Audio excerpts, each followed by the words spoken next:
7 దశాబ్దాల పాటు అద్భుతమైన అభినయం, గంభీరమైన స్వరం, కళ్లతోనే పలికించే హావభావాలతో కోట్లాది మంది ప్రేక్షకుల హృదయాలను గెలుచుకున్న అలనాటి తార షావుకారు జానకి దివికేగారు. నాయికగా, క్యారెక్టర్ ఆర్టిస్టుగా తెలుగు, తమిళ, కన్నడ భాషల్లో ఆమె పోషించిన పాత్రలు ప్రేక్షకుల గుండెల్లో శాశ్వతంగా నిలిచిపోతాయి. ప్రముఖ నటి షావుకారు జానకి కన్నుమూశారు. చెన్నై కావేరీ ఆసుపత్రిలో చికిత్స పొందుతూ తుదిశ్వాస విడిచారు. కొన్నాళ్లుగా షావుకారు జానకి శ్వాసకోశ సమస్యలతో బాధపడుతున్నారు.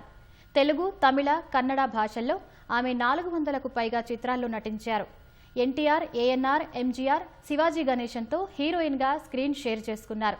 షావుకారు జానకి అసలు పేరు శంకరమంచి జానకి. 1931 డిసెంబర్ 12న రాజమహేంద్రవనంలో షావుకారు జానకి జన్మించారు. 1950లో షావుకారు చిత్రంతో కథానాయికగా జానకి సినీ రంగ ప్రవేశం చేశారు. సినిమా పేరును తన ఇంటి పేరుగా మార్చుకున్న ఘనత జానకి సొంతం.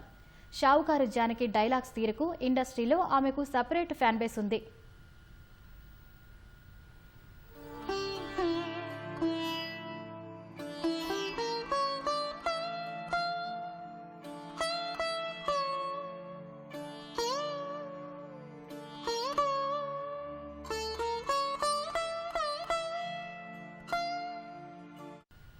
డెబ్బై 73 ఏళ్లు అనేక చిత్రాల్లో నటించి తనదైన ముద్ర వేశారు జానకమ్మ. సంసారం ఒక చదరంగంలో చిలకమ్మ పాత్రలో నటించి మెప్పించారు జానకి. 1955లో ఏకంగా 11 సినిమాల్లో నటించి రికార్డు సృష్టించారు జానకి. 1952లో తమిళ చిత్రం వలయపట్టిలో నటించారు. రోజులు మారాయి సినిమా 1955లో జానకి సినీ జీవితాన్నే మార్చింది. జానకి యాక్ట్ చేసిన ఉత్తమ ప్రాంతీయ చిత్రంగా ఏది నిజం సినిమాకు జాతీయ బహుమతి దక్కింది. 1962 తర్వాత సహాయ పాత్రలో నటించారు. 2023లో వచ్చిన అన్నీ మంచి శకునములే జానకి చివరి చిత్రం.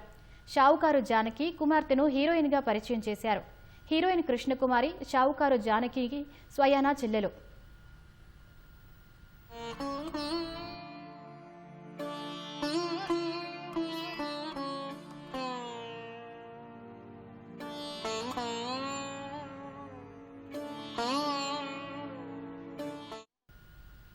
షావుకారు జానకి 2022లో పద్మశ్రీ పురస్కారం అందుకున్నారు.